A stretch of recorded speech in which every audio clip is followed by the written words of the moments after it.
Herkese selam arkadaşlar. Bugün New York eyaletinin New York City şehrindeyiz. Yani filmlerden bildiğiniz o bütün ışıklı, ledli olan şehirde. Aslında tam olarak merkezinde değiliz şu an ama oraya doğru gideceğiz bugün. Bilmeyenler vardır belki. Ben Amerika'ya geldiğimde ilk 2 yıl Queens bölgesinde kaldım. Birazcık kendi tecrübelerimi de göstermeye çalışacağım. Hani nerelerde kaldım, ne işler yaptım, nerelerde çalıştım falan. Oralara da uğramaya çalışacağım. Onun dışında şehrin merkezine gidip birkaç farklı yere de uğrayacağız. Videonun çoğunluğu bu kameradan, kafamdan göreceksiniz. Hatta onu da şu şekilde göstereyim. Böyle bu şekilde gezeceğim. Bu şekilde değil de birazdan düzeltirim ben onu. Şu an kendimi göremiyorum çünkü. Birazcık benim gözümden Amerika'yı göstermeye çalışacağım sizlere. Özellikle Manhattan'ı yani. Daha fazla uzatmadan başlayalım. Evet, öncelikle bugün hava inanılmaz sıcak. Hatta şuradan Celsius cinsinden bakalım. Hava 35 derece diyor. İnanılmaz bir hava var şu an. Neyse ki çok fazla nem yok. Zaten saatinde birazcık ilerlemesini bekledim açıkçası. Saat şu anda 16:22. Ona rağmen 35 derece bir hava var. Kafamdaki plan burada sıklıkla City Bike'lar var. Mesela Citibank'ın ürettiği ya da sponsoru olduğu mu diyeyim. Şehirlerde böyle bir sürü lokasyonlarda City Bike var. Yani bildiğiniz bisiklet aslında. Bisiklet kiralayarak turumuza başlayalım. Şu anda New York'un Queens bölgesinin Astoria bölgesindeyim. Şimdi New York denince aklınıza direkt New York City gelmemesi lazım.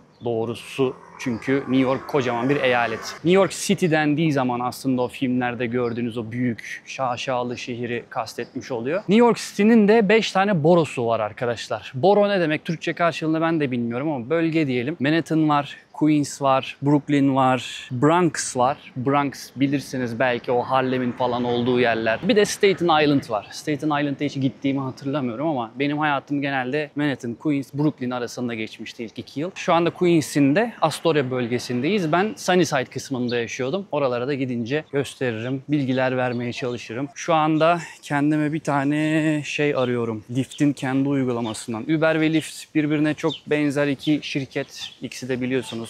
Uber çağırıyorsun, Lyft çağırıyorsun, aynı şey. Sadece iki farklı şirket diyelim. Lyft üzerinden ya da Citibank'ın kendi uygulaması üzerinden bu bisikletlere kiralayabiliyorsunuz. O yüzden ben de şimdi Lyft uygulamasını açtım. Buradan şeye bakıyorum. E-bike bakıyorum. Bakalım e-bike burada kalmamış. Burada normal bisiklet kalmış. Geri dönelim. İleride sağda gösteriyor şimdi. Biz gidene kadar almış birileri. Normal bisikleti daha dün denedim. Birazcık dandik olduğu için bisikletler, yağlamaları vesaire. Hani nefes nefese kalmayayım diye video sırasında. Bir de bir yerden bir yere hızlıca gidelim, gün bitecek vesaire diye. O yüzden alayım bir tane, hızlı bu işi yapalım diye e-bike alacağım. Yani elektrikli bisiklet aslında e-bike dediğimiz. Demek bunlardan atıyorlarmış. Geçen de 4th of July yani 4 Temmuz kutlamaları olduğu için millet sürekli böyle dönen, bak içinden barut dökülüyor. Kömür dökülüyor yani artık kömür olmuş çünkü. Fırfırlı çatapat torpilin bir çeşidi. Bunlar böyle döne döne çıkıp patlıyor düşüyor sonra. Onlardanmış. Neyse onun da çöpünü görmüş olduk. Broadway'den sağ yapacağız. Orada bir tane görünüyor. Biz gidene kadar almazlarsa o bisiklet bizim. Bisikletler de pahalı bu arada. Fiyatlandırmaya bakıyorum. Elektrikli bisiklet alırsanız $5. Oradan çıkarma ücreti var bisikleti. Çıkardıktan sonra da her dakika için 38 cent veriyorsunuz. Yani kısa süreli kullanacaksanız bir $5-10 arası bir şey her türlü gidiyor. Bütün gün kullanacaksanız da günlük pass'ler var. Pass aldığınızda mesela $25 bir günlük. Her bir bisikleti 30 dakika kullanıp geri bir lokasyona bırakıp başka bir elektrikli bisiklet almanız lazım. O zaman $25 istediğiniz kadar elektrikli bisiklet kullanabiliyorsunuz. Aynı bisikleti sürekli kullanayım derseniz ekstra ücretlendiriliyor falan filan böyle detayları var. O yüzden böyle okudum, onaylıyorum demeyin hiçbir şeyi. Harbiden okuyun yani. Yoksa evdeki hesap çarşıya uymayabilir. Buralar Astoria'nın Broadway kısmı. İşte geçen de parkta bir tane story atmıştım. Oraların yakınları. Queens bölgesinin Upper East Side'a bakan kısmı. Arada bir ada geçiyor. Orada bir yerdeyiz şu an. Şu an kafamda kamera var ve hani insanlar hiç garipsemiyor. Böyle dümdüz bakıyorlar. Önüne dönüyorlar falan. Burası o kadar çok değişik insan var ki burada. Hani kimse kimseyi garipsemiyor açıkçası. Şu an burada donla gezsem harbiden kimse bakmaz büyük ihtimal. Öyle değişik tipler var. Belki bugün de denk gelir. Mental sağlığı yerinde olmayan insan da çok. Evsiz çok. Pislik de çok. Ama bir o kadar lüks, işte başarılı, aşırı zengin insanlar da var. Böyle inanılmaz bir karışık bir yaşam var burada. Buraya da yeni kazmışlar herhalde bak. Altyapı mı döşüyorlar, ne yapıyorlar? Buradan böyle arada ek bilgiler vereyim size. New York City'de çok fazla tek yön sokaklar var. Bunu zaten şu one way tabelalarından görüyorsunuzdur. Bir de tam zamanında yandı. Yayalar için yeşil ışık yoktur, beyaz ışık vardır. O da böyle bir bilgi. Yeşil yanmıyor yani, beyaz yanıyor. Şurada bir yerdeymiş bisiklet sanırım haritada gösterdiğine göre. Evet, bir tık fazla yürümüşüz. Bak şimdi ışık normalde beyaz yanıyor değil mi? Beyazdan, daha doğrusu yeşil diyelim hadi. Yeşilden kırmızıya dönerken kırmızı yanıp sönecek. Heh. Bu da çoğu insan buraya geldiğinde Türklerden duyduğum için söylüyorum. Bunu kırmızı zannediyorlarmış, duruyorlarmış. Eğer kırmızı yanıp sönüyorsa yeşil demek oluyor. Yani beyaz demek oluyor aslında. Geç demek oluyor. Sadece dikkat et, yakında kırmızıya döneceğim demek. Ufak detaylar oluyor, onları da söyleyeyim dedim. Arabaları böyle park ediyorlar ya. Buralarda her zaman böyle park edebilmek için bu sokaklara burada hep bilgiler olur. Kırmızı beyaz. Mesela Friday 11:30 AM ile 1 PM arası sokak temizliği varmış. Eğer ki aracınız Cuma günleri sabah 11:30 ile öğlen 1 arası burada duruyorsa ve arabanın içinde değilseniz ceza yiyorsunuz. Haberiniz olsun. Burada da böyle bir sistem var. O yüzden nereye park ettiğinize ve ne zaman park ettiğinize dikkat edin. Bazı yerler mesela sadece öğretmenlere özel ayrılmış. Çünkü burada bir okul var sanırım. O tabelalara mutlaka dikkat edin. Çünkü ceza yersiniz. Bunun 6 mili kalmış ya. Şimdi bakın, ben de bunu kullanmadım. Ablamın hesabından kullanmıştık ama bisikleti nasıl kullanacağınızı öğretiyor. Day-Pass almak istiyorum. Ya nasıl Day-Pass alabilirim? Burada biri kağıt bırakmışlar. Ride smart, ride legal. Tamam. Kurallara uyun diyor. Günah bizden değil diyor yani. Alalım bunu buradan. Ama gideceğimiz yere yetecek mi 6 millik benzin ya da elektrik?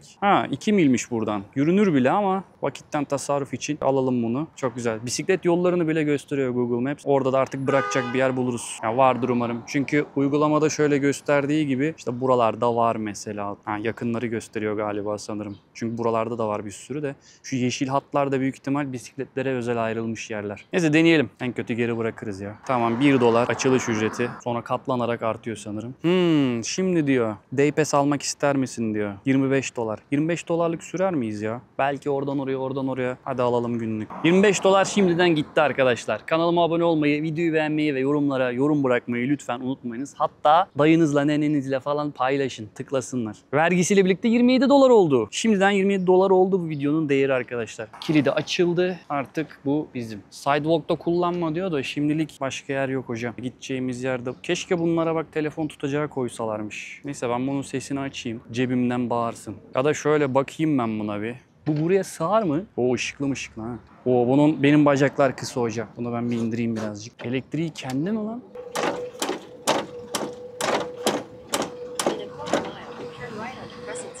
Tamam, oradan söylüyor. Crescent'tan sağa dön diyor. Ben o zaman bu bisikleti telefonu yapayım ya. Cebime koyayım. Belki duyarım. Bunun pedal sistemi çok acayipmiş. Şeyden gitme diyor bana. Kaldırımdan sürme diyor da burada da bisiklet yolu yok. Neyse yoldan gideceğiz artık. Değil mi hocam? Überci reis. Neyse Crescent'ten sağa dön dedi. Crescent'a kadar dümdüz devam edelim. Yalnız var ya, bu bisiklette 1 gram amortisör yok ha. Geç abla. Seri geç. Elektrikliyim, duramıyorum. Ne kadar pedala basarsan o kadar elektrik devreye giriyor. Ve acayip bir sistemi. Hibrit araba gibi. Biraz insan gücü, biraz da elektrik gücüyle çalışıyormuş. Bir adet bilgi daha vereyim. Okul otobüslerinin kenarlarında stop sign'lar bulunur. Yani dur işareti, dur levhaları bulunur. Bu dur levhaları öğrenci indirirken ve bindirirken şoför tarafından açılır. Aynı zamanda arada ayraç yoksa yolun ortasında ve kaldırımlı iki taraftaki trafikte durmak zorunda. Şimdi burada bisiklet yolları olduğu için benim bisiklet yollarından gitmem gerekiyor. Çekil! Kış! Ana köpeğe bak. Şimdi bu Crescent Street'ten gideceğiz ama ne kadar gideceğiz? Önemli olan o. Hızlı gidebiliyor muyuz? Hız limitlemeye başlıyor. Oha! Bisiklete böyle abanıyorum şu an. Gitgide sertleşiyor pedal ve elektrik devreden çıkıyor.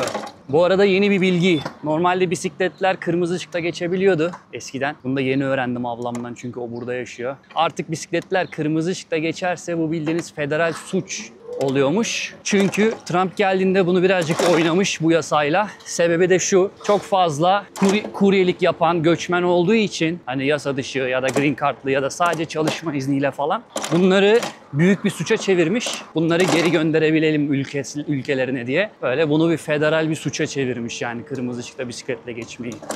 O yüzden siz olun. Sakın geçmeyin, bak yakalanırsınız kameradan falan. Eyvallah reis. Adam ta oradan gördü, yol veriyor ya, inanılmaz. Görmeye de bilirdi. Frene hazırdım. Arkamda biri var. Queens'in binaları da genelde birbirine benziyor. Böyle dışından yangın merdivenli, dış tarafı böyle kiremitlimsi. Aslında gerçekten kiremit değilmiş onlar. Öğrendiğimde çok üzülmüştüm. Bak o da bekliyor ta orada. Vay anasını ya. Oğlum ben göremezdim lan. Helal olsun. New York'ta araba kullanmak da çok zor. Mesela buraya park edebiliyorsun ama buraya edemiyorsun çünkü burası bisiklet yolu.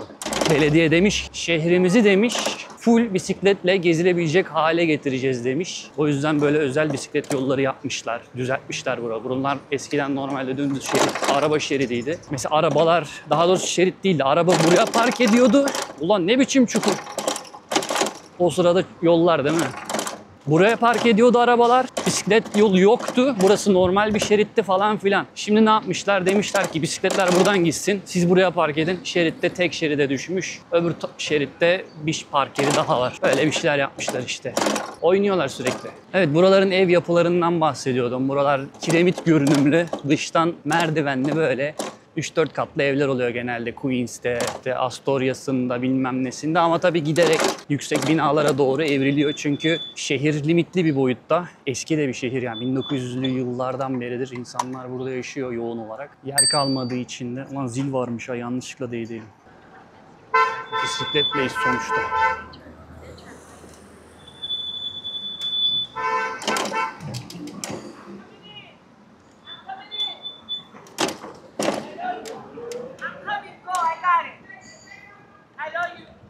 I love you too. Oradaki ne diyordu? Bana demiyordu da. Ben de laf olsun diye sataştım işte. Oğlum bisikletten gelen sese bak sanki uçak kalkıyor ha. Yalnız var ya ne amortisör var, ne koltuk rahat. Götüm acıdı ya. Bakalım haritaya. Buradan dümdüz gidiyoruz. En son sola dönüyoruz bir tane ışıktan. Neyse sonrasını kendim bulurum. O nasıl çukur lan? Araba gibi fren sesi var. Bunu bir yağlamaları lazım. Yemin ederim benim motosikletten daha fazla sallanıyor lan bu. Bu ne oğlum? Kamera kafamdan düşecek şimdi. Nasıl park etmiş şuna bak. Evet, şehrin biraz daha sanırım gelişmiş ya da eski diyelim. Nerelerine geldik? Şu an burası tam böyle Sunnyside'la Astoria arası falan. Bu köprüden sonrası Sunnyside oluyor. İşte bu tarafı da Astoria oluyor. Buradan böyle giderseniz yanlış hatırlamıyorsam köprüye bağlanıyorsunuz. Queensboro Köprüsü'ne. Oradan Manhattan'a doğru gidiyor falan filan. 7/24 trafiği olan İstanbul gibi bir şehir herhalde. Yani Amerika'nın İstanbul'u desek çok da yanlış olmaz. Çok yoğun olmasına rağmen böyle inanılmaz tıkanıklıklar olmuyor şehirde. Bir yerden bir yere giderken normal boş bir trafikte gitseniz, yani trafik olmadan gitseniz belki 5 dakikalık yolu 20-30 dakikada gidiyorsunuz. İstanbul'da sanırım öyle değil. İstanbul'da yaşamadım ama birkaç kere gezmeye gelmişliğim oldu. İstanbul'da hatırladığım kadarıyla bir tıkandığı zaman komple tıkanıyor. Yani 3-4 saat yolda beklediği oluyor insanların. Bilmiyorum ne sıklıkla oluyor ama oluyor. Burada o tarz şeyler görmedim. Yani o kadar görmedim. Pedalı çeviriyorum ama sanki böyle öylesine hani birinci viteste çeviriyormuşum zorluğunda. Ama 18. viteste çeviriyormuşum hızında çeviriyorum. Öyle bir pedal var şu an. Ona rağmen de hızlı gidiyor. Buralar metro hattı, alt taraf metro ve tren rayları var altımızda. O yüzden bu köprüleri bayağı yükseltmişler. Muhtemelen geçmişte kötü olaylar olmuştur buralarda. O yüzden bunları yükseltmişler. Yüksek voltaj falan demişler. Ama çıkmak isteyen yine çıkar yani buraya. Ne olacak? Şuradan çıkarsın işte.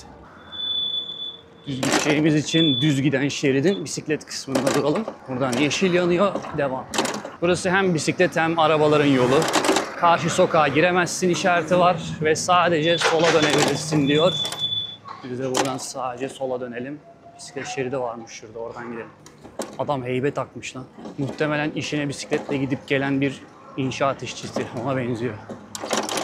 Yani New York'ta yaşasaydım ben de bisikletle ulaşımı sağlardım muhtemelen. Yağışlı havalar hariç her gün giderdim. Kar yağmur yağmıyorsa alırım böyle bir tane elektrikli bisiklet. Evde şarj ederim, iş yerinde şarj ederim. Pıtı pıtı her yere giderdim. Sanırım bisiklet şeritleri de tek yön. Mesela bu bisiklet yönü bu tarafa gösteriyor ve karşı tarafta başka bisiklet şeridi yok. Araba gibi trafik akışı bisikletlerinde. Evet arkadaşlar, şimdi size Amerika'ya geldiğimin ilk 2 yılda yaşadığım evi gösteriyorum. Aha da burası. 4323 40. sokak. Bu binada yaşadım. Bu bina bayağı büyük. Böyle kocaman şu aynı renkte olan duvarların hepsi tek bir bina aslında. Burada 1+1 bir evde kalmıştım. Kirası o zaman için 2016-18 arası $1.800 falandı. Bir tane $1.000'lık ya 1+1 de ev. Mutfak salon kısmı vardı. Bir de ayrı bir odası vardı işte. Mutfak salon kısmını perdeyle ayırdım. Dedim ki ben burayı kiralayacağım $1.000'a. $1.000'a kiraladım orayı. Kalan 750-800'ünü de ben verdim. Bir tane Taylandlı minnacık bodybuilder bir tane kadınla aynı evde kaldım 2 yıl. İyi bir kadındı. Bir zararı olmadı. O kendi halinde, ben kendi halimde yaşadık 2 yıl. O sonra Kaliforniya taşındı. Ben de zaten sonra biliyorsunuz Rochester'a gittim falan filan. Burası da ilk çalıştığım yer burası değil. İlk ben geldiğimde 6 ay dayımın yanında inşaatta çalıştım. Birazdan oraya da gideriz eğer kapatmadılarsa atölyeyi. Zaten aslında marangoz videosu vardı bir tane kanalda. Orayı göstermiştim. Belki de gitmeyiz, bilmiyorum, zaman yetişmeyebilir. Orada çalıştım 6 ay. Sonra Manhattan'da bir baklavacı vardı Güllüoğlu. Orada çalışmıştım. Ondan sonra orada tartıştım ettim birkaç ay sonra. 5-6 ay toplam çalışıp oradan çıktım. Türklerle çalışmak biraz zor. Hani Türk Türk'ü gurbette öper muhabbeti var ya. Beni de öptüler. Paramı geç verdiler, az verdiler, vermediler. Bir ton böyle uğraş falan. Dedim evin dibindeki restoranlara soracağım ben. İşte hala burada kalıyordum. Şurada bir tane İtalyan restoranı var. Buraya gittim sordum. Dedim ben öğrenciyim ama çalışmam lazım. Hani halleder misiniz? Hallederiz, gel dedi. Adamlar bana iş verdi. Paramı günü gününe verdi. Ekstra dediler eve giderken al yemek götür, fazlalıklar var dedi. Yemeğimi verdi. Yani adamlar gayet kral gibi davrandı farklı bir milletten olmama rağmen ama maalesef Amerika'da Türkler Türkleri görünce bir ensesinden ufak bir üflüyor, öpüyor. Biz niye böyleyiz? Neden düzelmiyoruz bu konuda? Gerçekten gıcık oluyorum bu muhabbete ama maalesef bu böyle. Şimdi bu bisikleti bırakmayı deneyeceğim. Her yere bırakabiliyor muyuz? Mesela bisiklet aman elektrikli ile elektrikli olmayanın nasıl bırakıyoruz? Zınk diye sokuyor muyum bunu? Galiba oldu. Bakayım bir. Güzeldi. Herhalde oldu. Şimdi eski yaşadığım yere geldik. Orası Türk marketiydi önceden. Şimdi ne bilmiyorum. 2 ayak üstüne devam ediyoruz yolculuğumuza. Bu slingshotlar da normalde Miami'de falan meşhur ama herhalde New York'a da gelmiş. Şimdi şu restorana gireyim bakayım. Sahipleri muhtemelen hala aynıdır da çalışanlar değişmiştir. Beni hatırlarlar ama kamerayı görünce ne tepki verirler bilmiyorum. Bir girip selamımızı çakalım. Kafamın üstünde kamera bir acayip olacak şimdi restorana giriş ama önemli değil. Nasıl olsa onlar da biliyor. Bakalım garipseyecekler. Garipseyecekler tabii ki ama. Hello. Where is Gina? Where is... I forgot her name. Gina and her sister. Are they here? No? Valerio? Vacation. Vacation. All of them? Valerio vacation, Gina Lear. Aa, bizim mutfakçı burada. ¿Qué pasó, mama huevo? What's up? Long time no see. What's up? Huh? I'm living in North Carolina. Yeah? Yeah. Yeah. 2 years. Good. Huh? Say it again? Good, good. It's clean, quiet. Ya az önce ne kadar güzel mutfağa girdim. Bilmem ne yaptım aşağıları. Kamera gene kapanmış ya. Uyuz oluyorum niye kapanıp duruyor bu. Neyse. Bunun direkt açılması lazım şimdi Day Pass yaptığımız için. Yapmadık mı? Dostum bizim Day Pass'imiz yok mu? Neden para istiyorsun? Şimdi size nereyi göstereceğim? Daha önceden çalıştığım diğer yerleri. Ondan önce mesela buralarda Türk yerleri de var. Onları da gezelim. Onları da göstereyim Queens'i. Sonra ufaktan Manhattan'a kayarız. CVS buranın en meşhur farmasi olarak geçiyor. Eczane olarak geçiyor. Dayıcığım eczane olarak geçiyor ama içerisinde kola, işte ne bileyim dondurma her şey var. Şurada Turkish Grill vardı. Aa, Zirve Grill'liye değiştirmişler. Şimdi gördüm lan. İsim değişikliğine uğramış. Burada bir tane Türk restoranı vardı. Arada oradan kebap mebap ama isim değişikliğine gitmiş. Ama hala Türk sanırım. El değiştirdi herhalde. Bir de şurada 46. sokakta yanlış hatırlamıyorsam Mangal Kebap diye bir yer vardı. Bakalım Mangal Kebap yerinde duruyor mu? Mangal Kebap burada bir yerdeydi ama bulamadım. Haritaya bakmam lazım. Hiç istemiyorum şu an. Aslında buradan karşıya geçelim madem ortada durayım. Köprünün altında. Hem gölgede durayım kamera yanmasın. Mangal Kebap kapandıysa zirvenin önünden geçip dayının oraya gidek. Kapanmış. Türk restoranlarının hepsi kapanmış. Okey. Size aslında mangal kebabı gösterecektim. Hayda. Gene korna, gene korna. Arkadaş bu şehrin korna sesi bitmiyor ya. Eski ismiyle Turkish Grill olan, yeni ismiyle sanırım Zirve Grill yapmışlar. Az önce karşıdan göremedim. Biraz oralara bakalım. Bir yandan da size bir Queens hakkında genel bilgi vereyim. Tabii burası Sunnyside ama Queens'in de bir parçası sonuçta. Yani Queens büyüktür, Sunnyside öyle düşün. Burası dünyanın en karışık etnik yerlerinden birisiymiş. Yani burada İspanyolu, Türk'ü, Balkan ülkelerinden bayağı karışık yani burası. Farklı farklı milletten insanlar var. Hintliler tabii ki her yerde olduğu gibi var. Bunları söylemeye gerek duymuyorum artık. Al işte. Thank you for not paying attention. Ya inanılmaz ya. Zınk diye şu kapıyı açıyorlar ya. New York'un en büyük ikinci havaalanı da burada. Birincisi John F. Kennedy, kısacası JFK. Yanıyor lan araba. Araba yanıyor amına koyayım. Ne biçim kokuyor? Bana ne lan? İkincisi de LaGuardia Airport. JFK daha çok uluslararası uçuşlar için, LaGuardia da ülkenin içerisindeki uçuşlar için kullanılıyor diye biliyorum. Bu da böyle bir bilgi. Kışt. Lan! Eziyordum güvercini. Aynen Zirve Grill olmuş ha. Burası eskiden Turkish Grill'de. Buradan devam ediyorum o zaman. Sizi biraz daha eskiden çalıştığım, o neymiş ki? İnşaatta çalıştığım dayımın atölyesine götüreyim. Oradan da sonra şehrin merkezine doğru kayarız. Bu sefer metro ile gideriz olmadı. Bu metro da çok ünlü bir metrodur aslında. Arkamda kaldı. Birazdan tekrar oraya geri geleceğiz. 7 numaralı metro hattı. Buradan bir biniyorsunuz, tık diye Times Meydanı'na inebiliyorsunuz. Yaklaşık 15 dakikada Times Meydanı'na gidebiliyorsunuz toplu ulaşımla. Bir ara söylemiştim ya baklavacıda da çalışıyordum diye. En çok kullandığım metro hattından birisi oydu yani. Hatta direkt onunla gidiyorsunuz, her yere aktarabiliyorsunuz neredeyse. Hepsi birbirine bağlı. Çok güzel bir metro hattı sistemi var New York'ta. Ki Times Meydanı'nın metro hattını da görmenizi isterim zaten. Yerin altında ayrıca böyle 5 katlı bir dünya var gibi. Kışt lan! Bak az önce eziyordum birini. Gel lan. Kafa atacaktım şu. Sunnyside bu bölge yani Queens genel olarak. Örümcek Adam'ın ilk filminin çekildiği yerler. Bu Örümcek Adam, Mary Jane, kızıl saçlı olan. Tobey'in oynadığı. Tobey'nin mi? Tobey. O adamın soy ismini okuyamadığım için Tobey deyip keseceğim. Tobey Maguire mı öyle bir şey. Onun oynadığı ilk 3 film yani. O Örümcek Adam'ın yaşadığı, nenesiyle, halasıyla yaşadığı mahalleler buralar. Bu da böyle bir bilgi. Peter Parker'ın yaşadığı memleket. Ya bu kuşlar geri zekalı galiba bu ülkede, bu şehirdeki. Bu ülkedeki de diyebilirim ya rahatlıkla. Pelikan olayını da katarsak.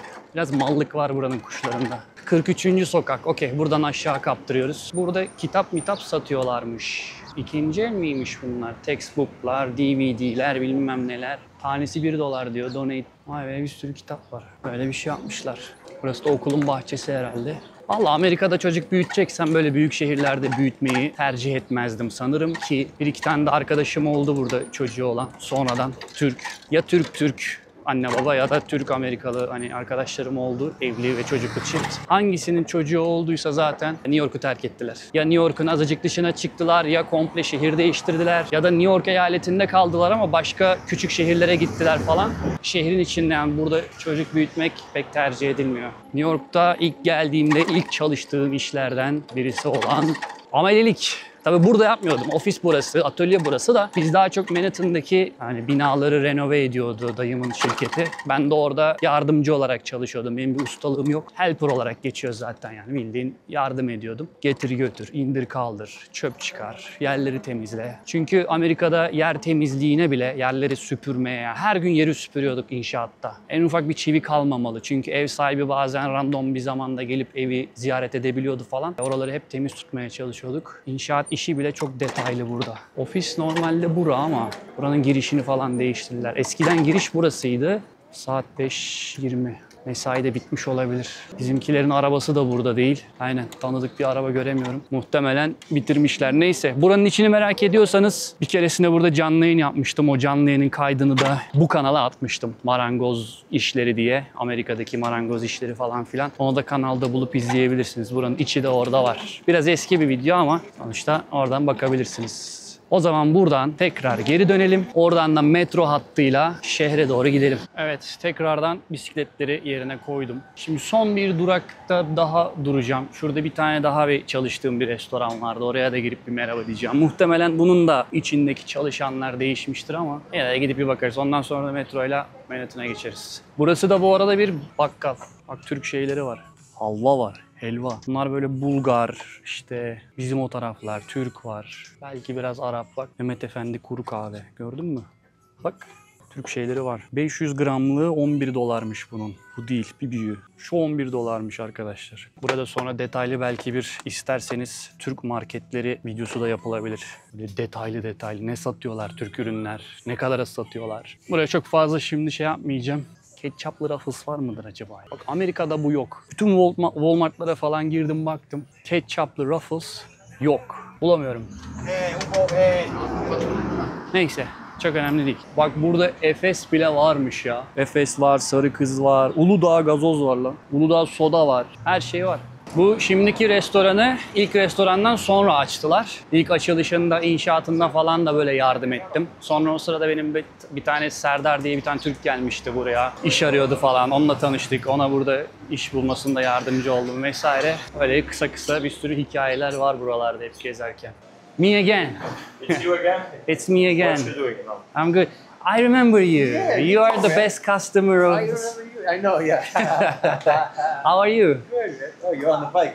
I'm making a video Oh, for my YouTube channel. Oh, nice. So you are the oldest customer, right? Oldest mean make like pizza long together. term. This pizzeria opened, I tasted the first slice. Yeah? Brother, when we made the first slice, and Yeah. I tasted the first little slice one day.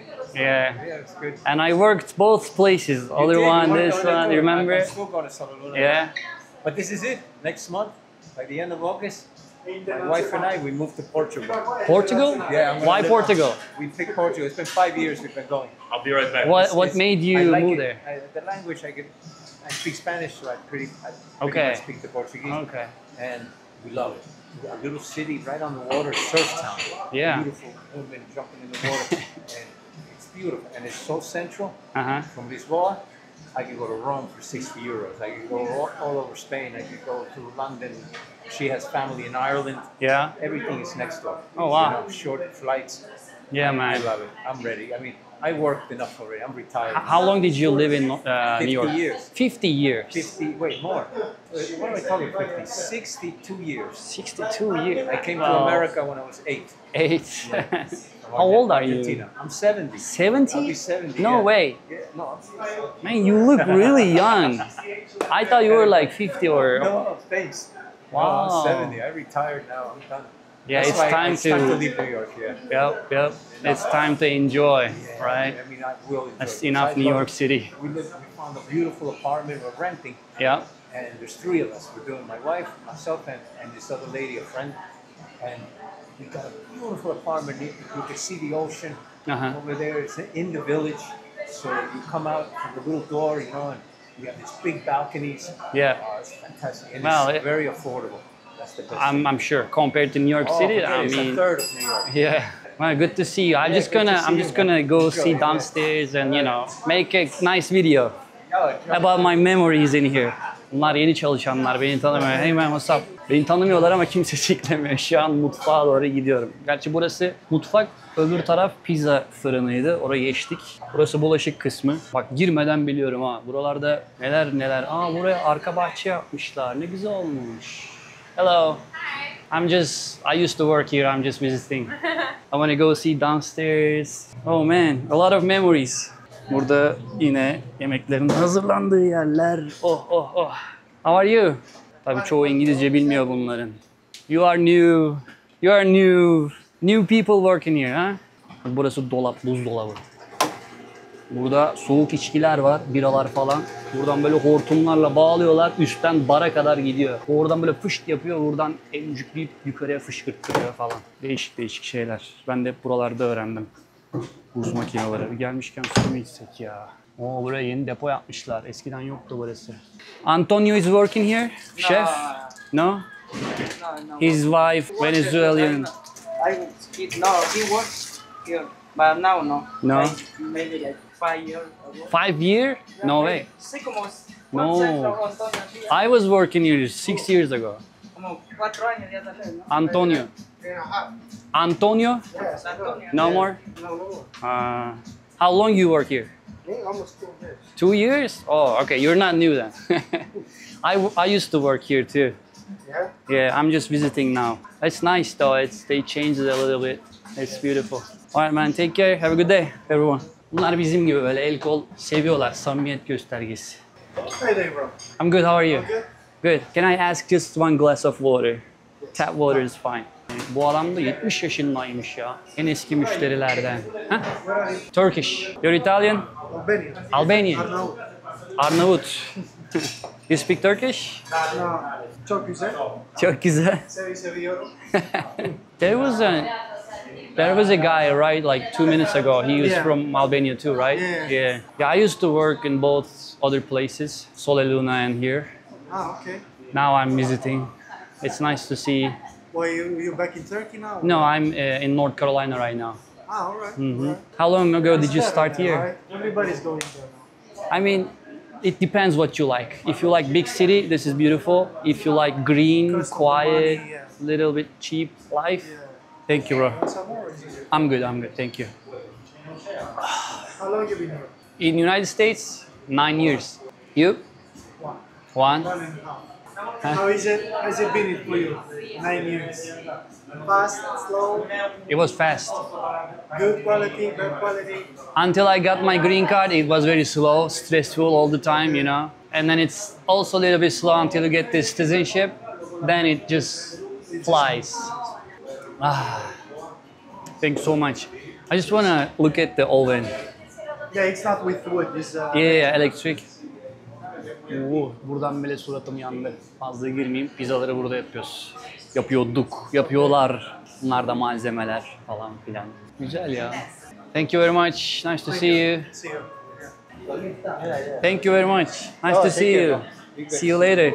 Burası da böyleydi. Şimdi artık metroya binelim buradan. Metro hattı da şu arkadaşlar. Bunu da nereden biliyor olabilirsiniz mesela? Örümcek Adam'ın hani bir tane treni durdurmaya çalıştığı bir sahne vardı. Hani kolları patlıyordu falan. Yanlış bilmiyorsam o metro hattı bu hat. Ya da bu değilse de Brooklyn'de buna benzer bir tane daha var böyle yolun üstünden geçen, yer altından değil. O da olabilir. İkisinden biri. Ama zaten hepsi birbirine benziyor.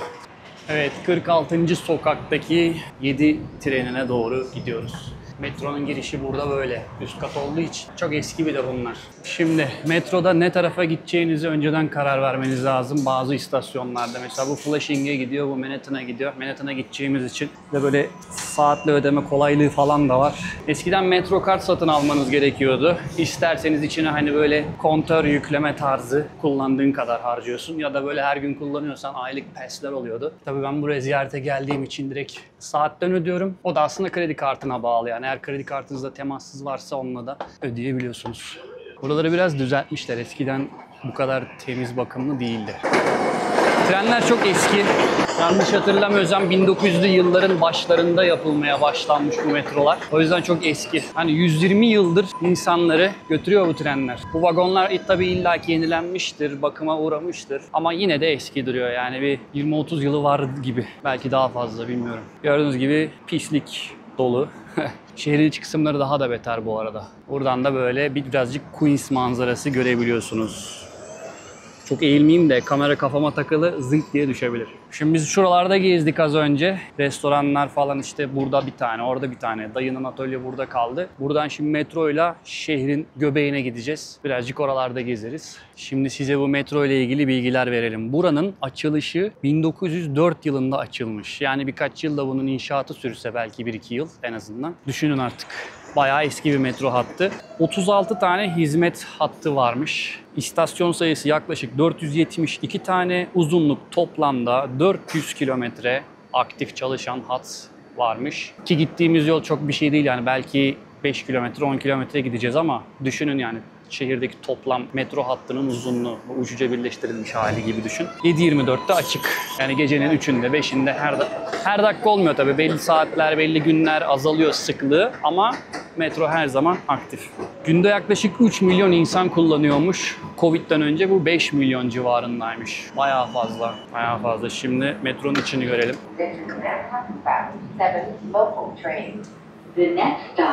Aha bir tane evsiz elini sikine atmış, şapkası düşmüş burada uyuyor. Dakika bir gol bir. Ben buralara oturmayı çok hijyenik bulmuyorum. O yüzden ayakta dikelmeyi tercih ediyorum. Buralarda böyle işeyenler, sıçanlar, kusanlar, abartmıyorum yani gerçekten işeyen, sıçan insanlar var. Hatta bazen haberlerde görüyorum. Yani metro hattında geceleri seks yapanlar bile varmış.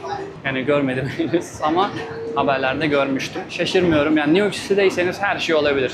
Eğer gezmeye gelirseniz şey demeyin, şunu giysem millet bakar mı, garipser mi falan. Yok abi, istediğini yap burada. Kanunlara uyduğun sürece hiçbir şey olmaz. Saat 6'ya geliyor. Mesai çıkışı genelde insanlar Manhattan'dan bu tarafa geldiği için buradan oraya giden daha seyrektir. Şurada metro hattını görebiliyorsunuz. Buna benzer zaten haritayı, metro hattını internette de bulabilirsiniz muhtemelen, detaylı bakmak istiyorsanız. Şimdi çok yaklaşmak istemiyorum, adam orada uyuyor diye. Bir yandan da böyle dışarıya bakalım bari ya. Bilmiyorum ne kadar görebiliyorsunuz buradan ama bu taraflar hala Queens. Aynen, birazdan ben buraya ilk geldiğimde bir dil okuluna gitmiştim. LaGuardia Community College. Yaklaşık 1,5 yıl falan burada İngilizce böyle dil okuluna gitmiştim. Bu dil okulunda da ilk gittiğimde, başlarken daha doğrusu, böyle korkuyordum hani. Ulan İngilizce öğreneceğim, hani İngilizce Türkçe değil. Anlamadığım bir şey olsa nasıl çözeceğiz, nasıl başlayacağız yani. Hello mello. Ya biliyordum İngilizce ama yine de bilmediğim şeyleri öğreneceğim. Anlamadığım şeyi Türkçe sormam gerekiyor ama İngilizce sormaya çalışacağım falan, böyle çok korkuyordum. Ama dönemler 3 aylık oluyor. 3 ay gidiyorsun. İlk dönem bir zorlandım. Sonra zaten hep böyle sınıf atlıyorsun. Seviye tespit sınavı falan filan. Alışıyorsun. Ama benim gittiğim şuydu. Burada birkaç binası var da aynı zamanda 2 yıllık bir üniversite, yani Community College dediği. Yani Associate Degree alıyorsunuz burada 2 yıllık. Sonra istersen 4 yıllığa normal üniversitelerde tamamlıyorsun. Burada üniversitede university demiyorlar. College diyorlar. College yani. Ama bizdeki üniversiteye denk geliyor. Bunlar da böyle ufak bilgiler vereyim size. Burası da Long Island City arkadaşlar. Ne kadar görebiliyorsunuz bilmiyorum. Şu an cama suratımı yapıştırmak üzereyim. Buralarda da yeni böyle yüksek binalar yapılıyor. Artık Queens de birazcık gökdelen tarzına, modeline geçmeye başlıyor. Birazdan da yer altına ineceğiz. Yazık, bu adam kim bilir neler yaşadı hayatında da bu hale düşmüş.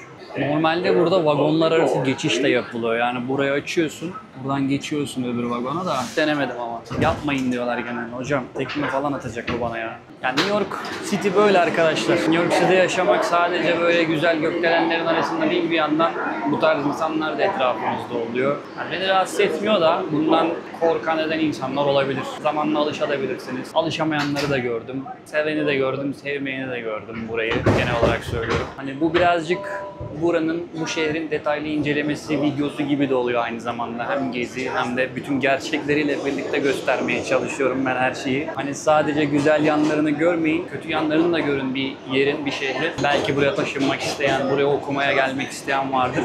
Her şeyi bilin. Tek bir şey değil. Ona göre kendi kararınızı verirsiniz. Bu arada ilginç bir bilgi, metro istasyonları yerin ne kadar dibinde olursa olsun telefonlarınız çekiyor. Ama iki istasyon arası metro hareket halinde gittiği yerlerde telefon çekmiyor. Mesela şu an telefon çekmiyor. Ama her istasyonda çekiyor. Muhtemelen Türkiye'de de böyledir de sadece yerin 3-4 kat altındayız bazı yerlerde.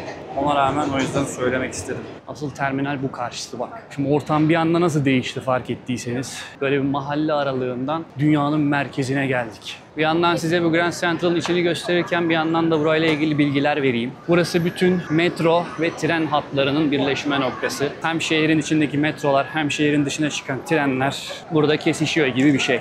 Buranın içerisinde aynı zamanda böyle mağazalar falan da var. Restoranlar var. Birazdan onları da görürüz. İnanılmaz yoğun. Ama içerisi çok güzel klimalı ya. Grand Brazier diye bir restoran burası. Menüye bakacaktım ama ulaşamadım insan trafiğinden. Minimum 25 dolardan bir kokteyl başlıyor. Bayağı pahalı. Ama normal böyle bir yerde.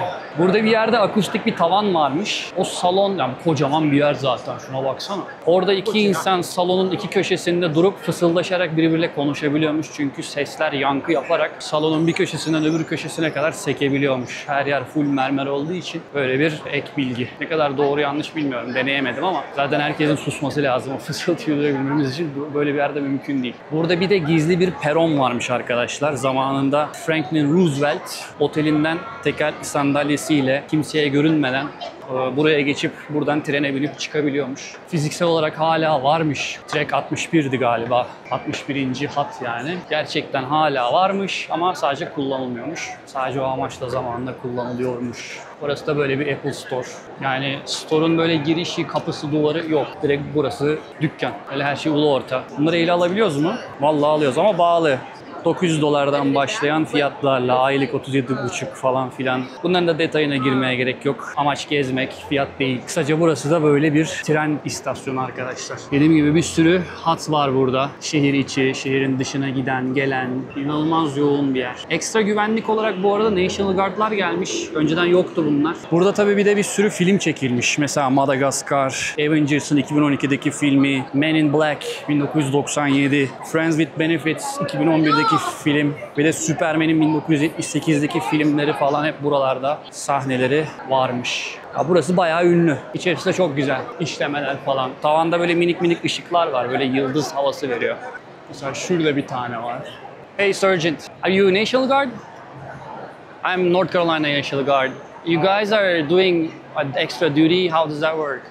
It's a counterterrorism task force, Like supporting extra security? essentially. Okay. All right. Have a good day. Ekstra güvenlik için National Guard'ları kullanıyorlarmış. New York'un National Guard'ları. Normalde National Guard'ları bu şeyler için kullanıyorlar. Reserve askerlerini kullanmıyorlar. Size bir de alt katı göstereyim. Alt katta da restoranlar var. National Guard'lardan ufakça bahsedeyim. Böyle bu tarz ekstra hani polisin yetmediği yerde National Guard'ları kullanıyorlar. Army'ye bağlılar ama Army'den farklılar. Biraz böyle jandarma kafası diyebiliriz. Türkiye'de tam karşılığı var mı bilmiyorum yani. Hani ordu müdahale etmez ya bu tarz ülke içindeki olaylara. O Army Reserve oluyor ama ordu ne zaman dahil oluyor? Polis yetmediği zaman bizdeki jandarma gibi diyebiliriz. Ama orduya bağlı, polise bağlı değil. Onun gibi bir şey. Bu kadarını açıklayabildim. Gerisini boş verin. Restoranlar var bir sürü. Tuvalet var şurada ileride. Geçen gün canlı yayında buraları gezdik. Kick kanalına da takip etmiyorsanız takip edin. Sadece oyun oynamıyoruz. Oynadığımız günlerde oluyor. Gezdiğimiz günlerde oluyor. Her şeyi yapıyoruz canlı yayında. O yüzden Kick'ten de takip etmeyi unutmayınız. Aslında bir girip elimi mi yıkasam ya? Just gonna wash my hands. Excuse me. Excuse me.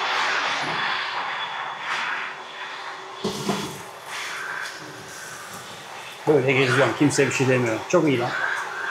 Kimse yargılamıyor. Kimse demiyor ne yapıyor bu deli kendi kendine konuşuyor. Bak yumruk atıyorsun. Belli bir süre akıyor. Sonra kapanıyor. Ama şurası çok sığ. Elim çarpıp durdu şey. Kurulama kendi kurusun. Buranın alt katı da böyle. Daha da alt kata iniyormuş. Aynen buradan artık tren istasyonlarına gidiyor. O yüzden buranın derinine inmek istemiyorum. Çok geç olmadan, kararmadan hava diğer yerleri de gezelim istiyorum. Hoş gerçi çok kararsa da şehir ışıl ışıl olduğu için görüntü yine de kötü olmayacak diye tahmin ediyorum. Ama yine de gündüz gezelim. Tamam buradan çıkalım artık. Buranın içi böyle. Şimdi 5. caddeye geldik. Grand Central merkezinden çıkıp her köşe başında bu neredeyse sabretlerin food truckları bulunuyor. Minnacık ama içinde her şey var neredeyse yani. Sosisli, sandviç, içecek, abur cubur. Her şeyi yapıyor adamlar küçük şeyin içinde. Böyle birkaç sokakta bir bunlardan görebiliyorsun. Birkaç blok diyeyim bunlara çünkü haritadan buraya bakarsanız böyle dümdüz caddeler ve bu tarafa da dümdüz sokaklar var. Bildiğiniz harita metot defter gibi böyle küçük küçük dikdörtgenlerden oluşuyor şehir. O küçük dikdörtgenlerin her birine de bir blok diyorlar burada. Oha ne kadar uzunmuş lan. Bu 5. caddenin yani Fifth Avenue'dayız şu anda. Burası böyle şu an güneyden kuzeye doğru gidiyorum. Birazcık buranın şeylerinden bahsedeyim, buranın özelliğinden. Burası New York City'nin en meşhur caddelerinden birisi çünkü bütün lüks dükkanlar falan filan hep burada. Burada pek restoran yok ama burada Gucci'nin bilmem neyin, işte Louis Vuitton falan filan pahalı markaların mağazaları var diyeyim artık. Trump Tower buranın üzerinde, bu cadde üzerinde. Tam olarak nerede hatırlamıyorum hepsini ama burada bir St. Patrick Katedrali var. Canlı yayında da girmiştik. Şimdi de eğer kapatmadılarsa girmeye çalışacağım. Bir de yanlış hatırlamıyorsam sol tarafta şey olması lazım. Bu Rockefeller'ın gökdeleni var. Burası bayağı meşhur, turistik de bir yer. Burada işte rooftop yani böyle gökdelenin en üst yerlerinden barlar oluyor. Rooftop bar dediğimiz.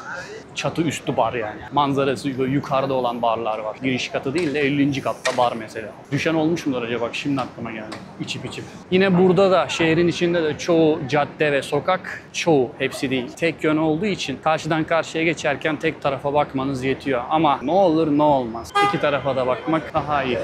Buradan böyle dümdüz çıktığınız zaman Central Park'a varıyorsunuz. Central Park'ın doğu tarafına. Bakalım hepsine yetişebilecek miyiz? Şu an var ya yani gerçekten ter içindeyim. Sabahtan beri bisiklet, yürüme, bilmem ne, bir de kalabalık, sıcak, rüzgar esmiyor. Acayip terledim. Hava zaten gün içerisinde 35'ti. Belki şu an biraz hafiflemiş olabilir ama yine de hala çok sıcak. Bu arada New York'ta çok güzel müzeler de var. Yani bugün onlara giremeyiz ama çünkü o müzeler gerçekten çok büyük. Girdiğin zaman bütün gününü alıyor neredeyse. Hani öyle bir saat girip çıkalım yapamıyoruz. Önce katedrale girelim, sonra da şu gökdelene çıkmayı deneyeceğiz. Amerika'da mesela benim canlı yayınlarımı geliyorsanız biliyorsunuzdur. Hiç ne kornaya basan, ne bileyim böyle önüne atlayan çok nadir olur. Burada kornaya basmayan çok nadir oluyor. Sürekli bir korna sesi, bir şey, acayip gürültülü bir şey. Şu bina yanlış bilmiyorsam Rockefeller binası. Çıkabilirsek oraya da çıkmayı çalışacağız vakit kalırsa. Evet, o ünlü St. Patrick Katedrali de burası. Çatısı falan çok uzun. Bakalım içeriye girebilecek miyiz? Saat kaçta kapatıyorlar bilmiyorum. Ya da kapanıyor mu? Hey sir, how are you? This is my camera equipment. Thank you. Evet, burası St. Patrick Katedrali'nin içi. Çok turist olduğu için şu an kafamdaki kamerayı da kimse garipsemiyor. Çünkü herkes zaten telefonlarla kayıt alıyor. Birazdan şu kenarlara da gideriz de burası ana giriş. Çok fazla bağırarak konuşmak istemiyorum çünkü burada insanlar ibadet de ediyor. Saygılı olalım. Şuraya biz de bir oturak ya. Neler varmış? The St. Michael Hymnal. Ben hiç okumayı bilmiyorum böyle şeyler, isimleri. Bu ne? Müzik kitabı mı? Ha, ilahi gibi bir şey mi? Galiba öyle. Burada arada bir şarkı söylüyorlar, ibadet falan ediyorlar. Onların ibadet şekli böyle. Şarkı markı söylüyorlar galiba. Ben eşlik etmek için eğer bilmiyorsam buradan bakıp söylüyor herhalde. Ben de bilmiyorum ki, ilk kez bakıyorum buralara. İlk kez bakmıyorum da yani böyle detaylı bakmadım. Buralardan mum yakıyorsun galiba ya. Tam anlamadım ama ben bu Hristiyanlıkta anlamadığım bir nokta var. Yani bu insanlar İsa'yı mı Tanrı sayıyor yoksa Tanrı'nın oğlu mu yoksa bir peygamber mi? Farklı farklı inanışlar var Hristiyanlığın içinde de. Bu mumu yakıp buraya koymak ne anlama geliyor acaba? Mum yakmak dua etmek anlamına geliyormuş. Kilisede mum yakmak aslında Tanrı'ya dua etmek ve niyetini iletmek anlamına geliyormuş. Mum ruhu, ışığı, ruhun ışığı anlamına geliyormuş. Ben buradayım, ölmüş birini anmak, sessiz bir ritüel. Tarihçesi de pagan dönemlerinden kalmış. Ateş hep kutsal olarak sayıldığı için Hristiyanlık da bunu daha manevi ve simgesel hale getirmiş. Orta çağlardan beri kiliselerde bu gelenek varmış. Parayla mı bu iş? Bazı kiliselerde mum yakmak için bağış kutusu olur. Zorunlu değil ama atabilirsin diyor. Aynen burada olduğu gibi. QR kodla da bağış yapılabiliyor. Vay be, teknoloji gelişince bağış yöntemleri de değişiyor. Mesela şu QR kodunu okuttum, bakalım nereye çıkacak. Oo, 5 dolar, 10 dolar, 15 dolar, 20 dolar. Bir yapabiliyor muyuz? Yapmayacağım da. Minimum 3 dolar diyor. Tamam, bunu merak ediyordum. Kapat. Sessizce ilerlemeye devam. Bu bir çalgı arkadaşlar. Adını unuttum. Organ mı deniyordu? Kocaman orklar var ya, piyanolar. Geçen gün geldiğimizde yayında da gelmiştik buraya gezmeye. Bu nereden çalınıyor bilmiyorum. Aslında tuşlar ne tarafta bilmiyorum ama bu taraf arkası oluyor ya. Muhtemelen öbür taraftadır ama görünmüyor. Burada da yine mumlar var. Her yerde mum var ha. Para vermeden yaksak ayıp olur mu diyeceğim de bizim böyle bir inancımız da yok, yani yapmaya da gerek yok. Biz gezmeye, görmeye geldik. Ne kadar temiz yalnız etraf. İçerisi klimalı. Bu tarafın arkasına kamera yasak diyor. Burası özel ibadet galiba. Anlamadım. Heykeller falan çok güzel. Acaba eski yapım mı yoksa sonradan mı yapılıp konmuş? Çocukta Minecraft tişörtü var. Creeper'lar var üstünde. Tavanlar, duvardaki ve camlardaki böyle işlemeler, boyamalar çok güzel, çok estetik duruyor. Burası Neo-Gotik Katedral olarak geçiyormuş. En büyük Amerika'daki gotik tarzda yapılmış katedralmiş burası. Gotik burada o anlamda değil herhalde de. Ne anlamda ben de bilmiyorum. 1879'da tamamlanmış ve yaklaşık 100 metre yüksekliğinde de kuleleri var. O dışarıdan baktık, ne kadar yüksek lan falan dedik ya. Buradan da biraz görünüyor. Tavan bayağı yüksek yani, 100 metre az değil. Harbiden ortaçağ havası var yani buranın içinde. Şehirden bir anda kopuyorsun, 200-300 yıl öncesine gidiyormuşsun gibi bir his var. Az önce gösterdiğim o çalgı var ya, o dev boru org sistemiymiş. İçeride 7855 tane borulu org varmış. Arada bir burada da koro şarkılar söyleniyormuş. Yani ilahiler diyeyim. Evet, katedralle böyleydi. Burası aynı zamanda Rockefeller Center'ın tam karşısında. O yüzden buradan çıkınca hop karşımızdaki bina Rockefeller olmasa. Yani ya bu ya o. Şimdi buradan çıktık. Karşıdan göstereyim size katedrali. Ağaçlardan görünürse tabii. Katedrali bir de karşıdan böyle görün. Hakikaten çok yüksek şeyleri. Çatısının ucu yani. Çatı mı denir? Kulesinin ucu. Şimdi buradan çıkıp karşıya geçtiğimiz zaman Rockefeller Center'ın binası mı denir artık? Rockefeller Center'ın kendisi mi oluyor? Ne oluyor? Burada bir Atlas heykeli. Fotoğraf çekiliyor insanlar. Biraz içinden geçtik ama. Asıl binası galiba buranın arka tarafında. Buradan sağa döneceğiz. Evet, Rockefeller Center'ı burası galiba. Ben de buraya hiç gelmedim ha. Yani 2 yıl burada yaşadım ama insan hani yaşadığı yeri çok gezemiyor ya. Sürekli iş güç, koşuşturma bilmem ne. Mesela buraya çok geldim de mesela binaya çıkmadım.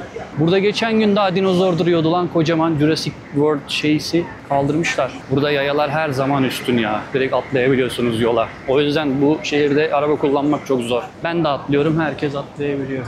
Buraya çıkmak için buradan mı bilet alıyormuşuz? Alınabilir. Alalım. Excuse me sir, is this ticket for roof? This is Spanish? No. Okay. This is the ticket. Okay, thank you. I have only a question. Okay. Neyse alalım bir bilet, çıkalım yukarı. Thank you very much. Hello. Just one person, but this is my first time here. I just want to go up and see the view. That'll be the general admission. Okay. And it goes up every hour. Right now, since it's closer to sunset, it will be 63 plus tax. Do you have military discount? Only inside of the building, we have the U.S. military ID. Yeah. So you just show them, you go straight down, right before NBC at the red carpet, you show them they have a military for the discount. On this street, I'll make a left turn. Yeah, no, straight down, red carpet before NBC. Straight down the street. Oh, I see the red carpet. Okay, thank you so much. Oo, saatlik değişiyor dedi fiyat. Tam güneş gün batımı manzarası olduğu için maksimum seviyede dedi. Ama dedi askersen asker indirimi falan filan oradan gir dene dedi. Evet, GoPro kafamdaki kamera öldüğü için telefondan çekime devam edeceğim. Şu merdivenden çıktım, biletimi aldım, %50 indirim aldım Army sayesinde. Şimdi hazırız. Thank you so much. Evet, şu anda ben de ilk kez Rockefeller binasının içine girdim arkadaşlar. Videoda bahanesi oldu. Gözümün önünde tutmaya çalışıyorum. Yine aynı açıdan vermeye çalışıyorum. Güzel yapmışlar. Sanırım şu asansörden gideceğiz yukarı.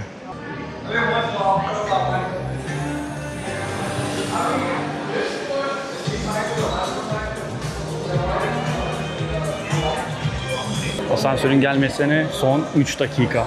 Şimdi asansörü beklerken size bir iki tane ufak bilgi vereyim. Burası Rockefeller Top of the Rock'a çıkan asansörün beklediğimiz alan burası. 70. kata çıkmayı bekliyoruz şu an, böyle bir sürü insan var sırada. Burada manzara en güzel buradan görünüyormuş. Empire State binasından bile değil yani.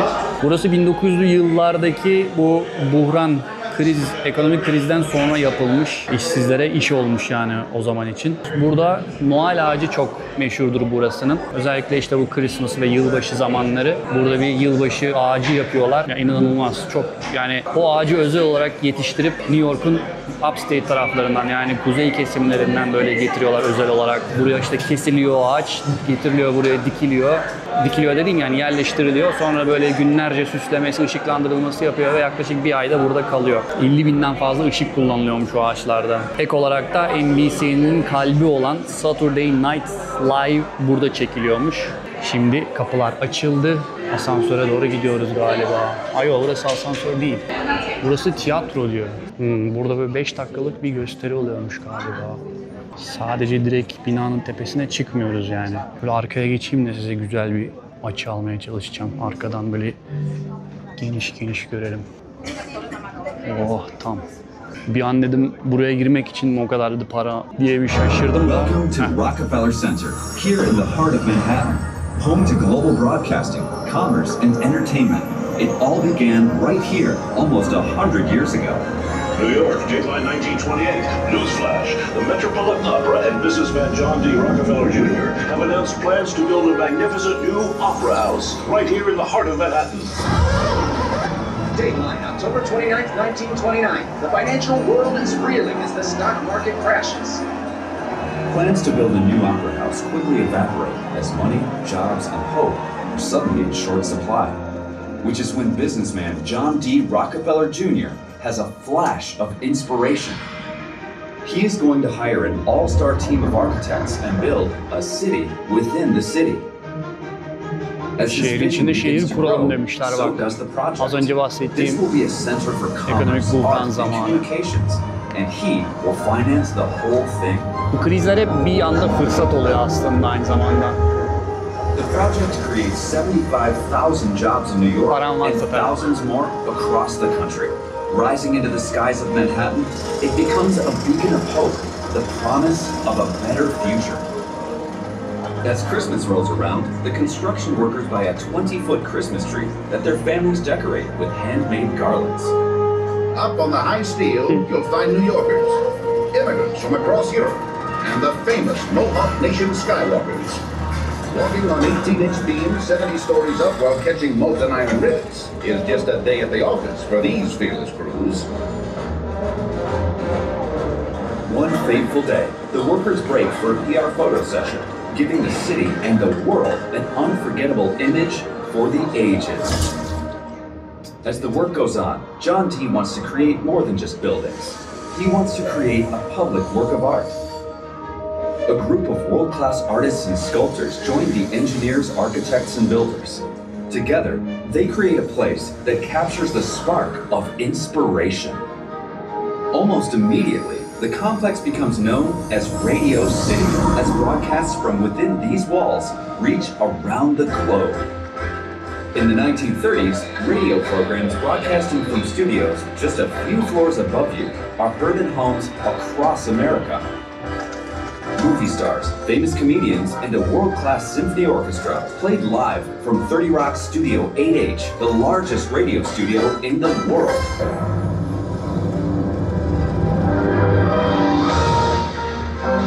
NBC mi? With television, the performers in these studios Az önce became welcome bahsettiğim guests in our homes. From the time we wake up to late in the evening, they are a part of the family. And every Saturday, America tunes into Studio 8H.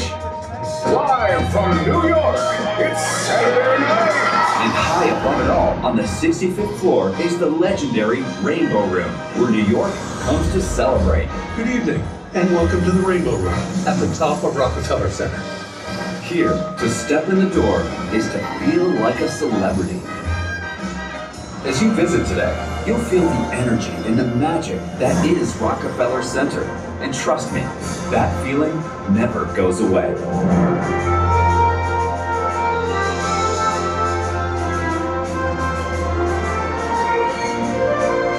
We say welcome everybody, and everybody is welcome.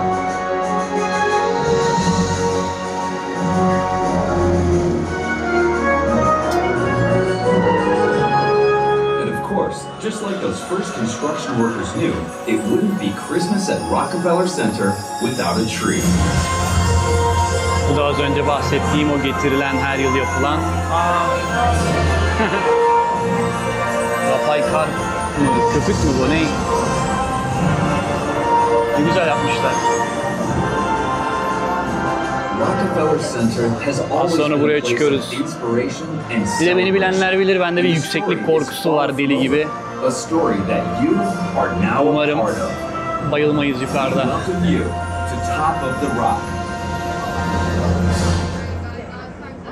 Evet, bu exit'ten sonra hemen sağa doğru gidin dedi.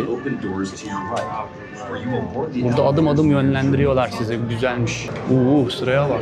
Biz yukarı çıkana kadar gün batımı biter bu arada. Şu anda ben de şapkayı çıkardım artık. Sabahtan beri güneşin altında yürümek ve bisiklet sürmekten birazcık dağıldım. Kafa kamerasıyla devam ediyorduk biliyorsunuz. Kamera patladığı için telefondan devam ediyoruz. Şimdi asansöre devam. Şimdi asansör için sıra bekliyoruz. Şurada asansörler. Burada da görevli grup grup alıyor artık. 8 kişi mi alıyor, 10 kişi mi alıyor bilmiyorum ama hadi be bizde kaldı. Just me. Just myself. Thank you. Yani tek başımıza olmanın avantajı. Burada 1, 2, 3, 4 tane asansör var. Herhalde ilk gelene böyle 10 kişi falan mı bineceğiz bakalım. Burası Top of the Rock. Yani kayanın üstü oluyor artık yani çıkacağımız yer. Bakalım benim yükseklik korkusu güvenli bir şekilde eğleniriz umarım. Oha. 67 yani 67 katı sadece 45 saniyede çıkacağız diyor. 66. katta tuvaletler. Açıklama yaptı da biraz en arkada olduğum için çok duyamadım. Ama kısaca ek bilgiler işte şu kadarıncı kat, şurada şunları alabilirsiniz, burada şöyle falan filan.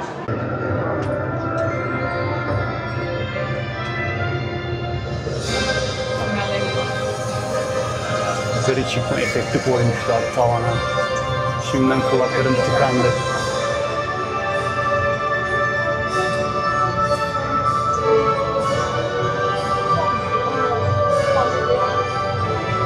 Bir dakikadan kısa sürede 67 kat.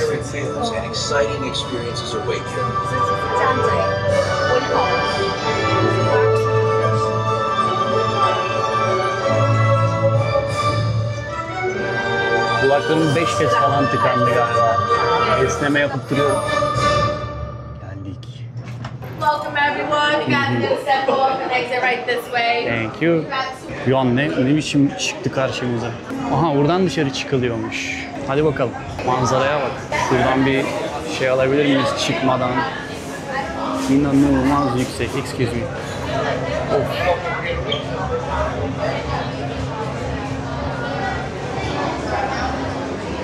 Çok yüksek. Oo yağmur başlamış ha. Oo manzaraya bak. Uf.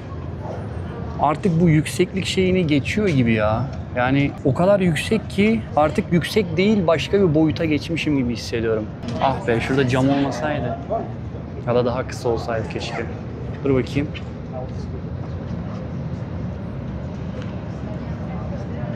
Vallahi arkadaşlar inanılmaz bir manzara var. Gerçekten az önce yürüdüğümüz yollar küçücük kalıyor baksana. Bu kadar yüksek. Burası kuzeye bakıyor. Şu gördüğünüz bölge Central Park. Şurada göl var içerisinde. İşte çeşitli açık alanlar var. Bir tane de şurada gölü var. İnsanlar burada mesela yazın hava güzel olduğunda bikiniyle, mayoyla, şortla falan güneşleniyorlar. Şehrin içerisinde kocaman bir bölge burası. Bildiğin ufak bir orman gibi. Burada da yine birçok filmlere de konu olmuştur Central Park. Onun dışında işte düğünler falan yapılıyor. Yalnız var ya aşağı doğru bakınca şöyle şu aralardan gerçekten içim bir hopluyor ya. Şuraya bak adamlar gökdelenin tepesine şey yapmış. Bahçe gibi bir şey var burada. Ağaç çıkmış lan. Ama buradan daha yüksek yerlerde varmış. Yani en yüksek burası değil zaten de. Mesela şu bina bayağı yüksek. Buranın en tepesinde olmak nasıl hissettiriyor acaba? Buranın da üstleri varmış. Bakayım başka yerler var mı buranın içinde? Ulan adam çok zekice bir hareket yapmış. Ben de yapacağım ha. Şöyle soksam yandan kıvırttırarak. Allah! Arkadaşlar hazır mısınız? Eğer düşerseniz birinin kafasına muhtemelen birini öldürebilirsiniz bu kadar yüksekten. Sımsıkı tutuyorum o yüzden sizi.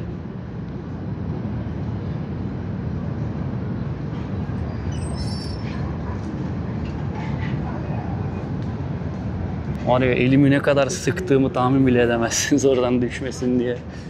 Çok korkutucu. Ben ekrandan bakarken içim cızladı. Burası da güney tarafına bakıyor. Yani şurası. Hatta buradan Empire State görünüyormuş. New York'un sembolü olan asıl bina o. Bir de şu bina arkadaşlar. Dur şöyle göstereyim size. Şöyle göstereyim.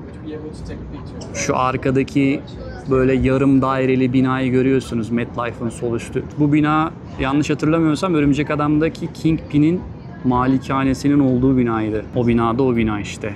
Adını bilmiyorum ama güney manzarası da böyle. Küçük bir bilgi, ta şu ilerideki bir bina var tek başına böyle çok uzun. Şu anda işte bu bina, New York'taki en yüksek bina bu. Ama New York'un sembolü bu değil çünkü en son yapılan en yüksek bina bu. Bu da işte İkiz Kuleler'den sonra olan en yüksek bina burası.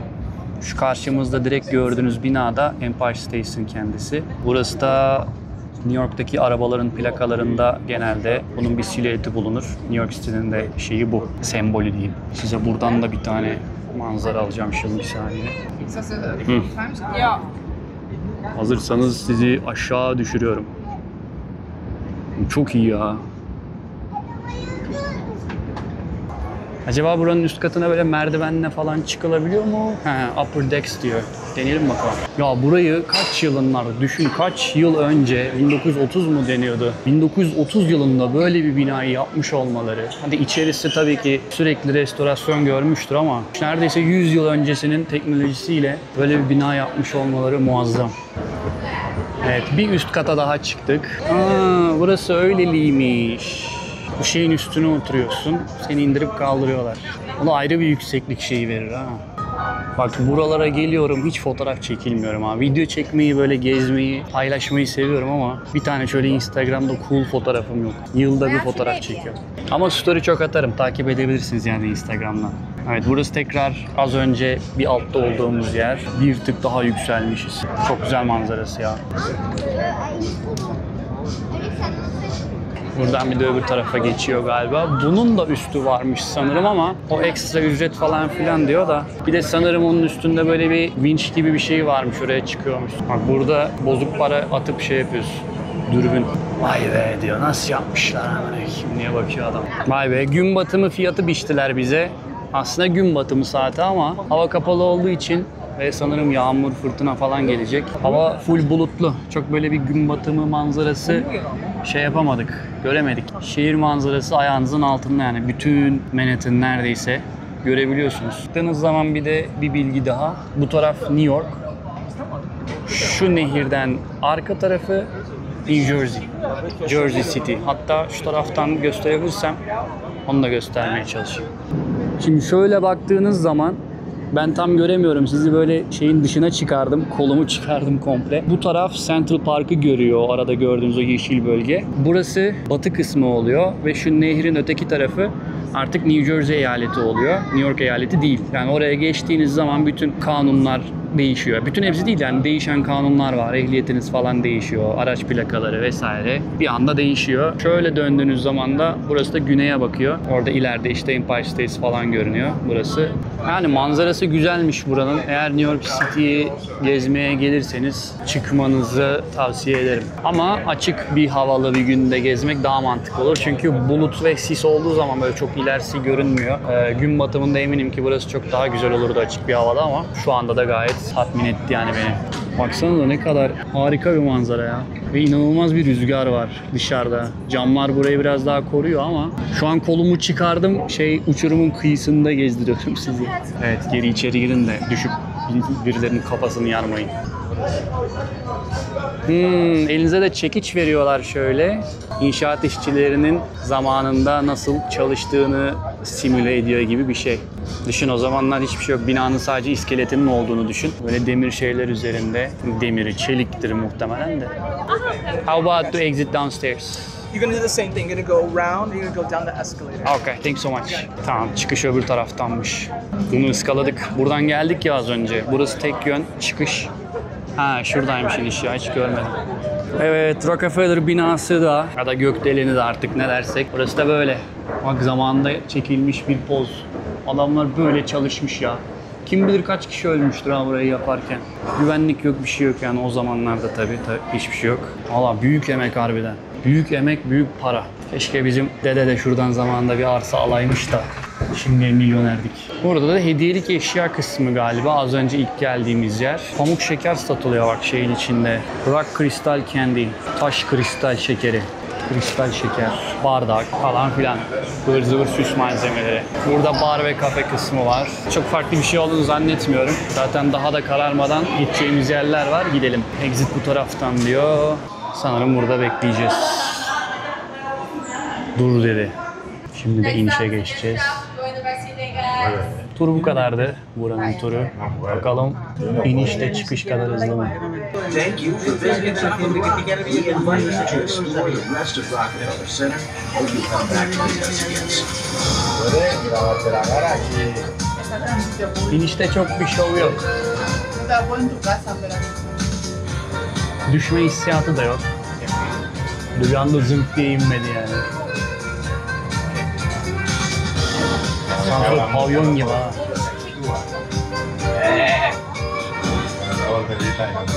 Yirminci kat.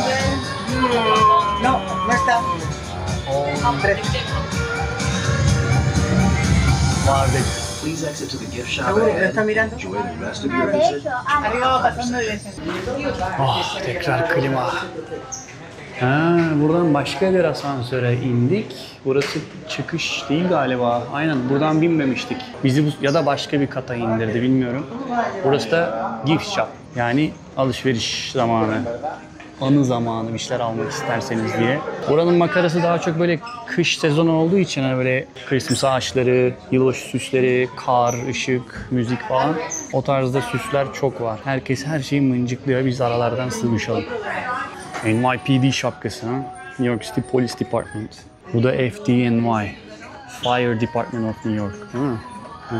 O da itfaiye yani. Bu az önce duvarda gördüğümüz resim. Fiyatlar ne acaba? Kesin pahalıdır. $32. Aslında çok da değil bir tişört için. Yani normal. Burayı ne biçim yapmışlar lan? Labirent. Burası yanlış anlamadıysam metroya doğru gidiyor diyor. Direkt metroya bağlantısı var.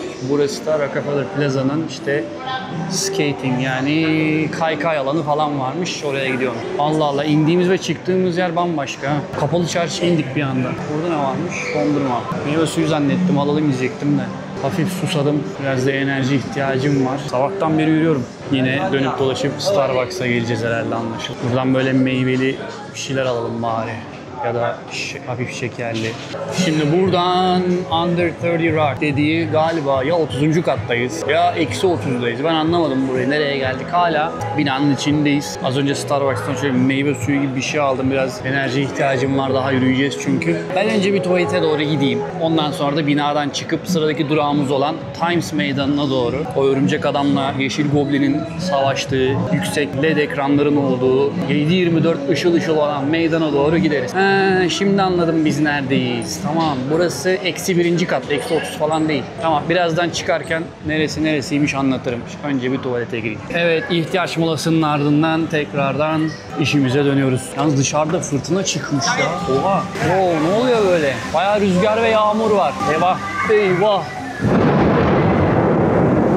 Oha.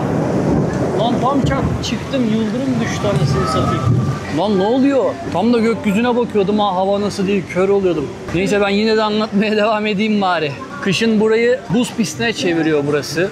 Buranın yönetimi diyeyim artık. Burada insanlar buz pateni yapıyor kışın. Komple burası bildiğiniz piste dönüşüyor. Burada böyle bir bilgi. Şimdi buradan Times Meydanı'na gidelim. Yağmur yağıyor falan ama önemli değil. En azından hava sıcak, karanlık ve ıslak bir New York'ta ayrı bir manzara yalnız ha.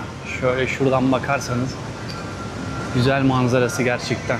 Yani her sezon, her ayrı hava olayında farklı güzel görünen bir şehir gerçekten. Ama birazcık pis bir yer. Yalan yok. Neden pis? Birincisi gerçekten evsiz nüfusu çok fazla olduğu için bu insanlar sokaklarda çok fazla tuvaletini yapıyor. Ulu orta her yere yapıyorlar yani. Benim canlı yayınımda da birkaç kere denk gelmişti zaten. Bir anda yanımızda böyle adam çıkarıp işemeye falan başlıyor. Burada yaşayan insanların köpekleri çok fazla. Köpek sahibi olan insanlar çok fazla. Onların da şeyleri var.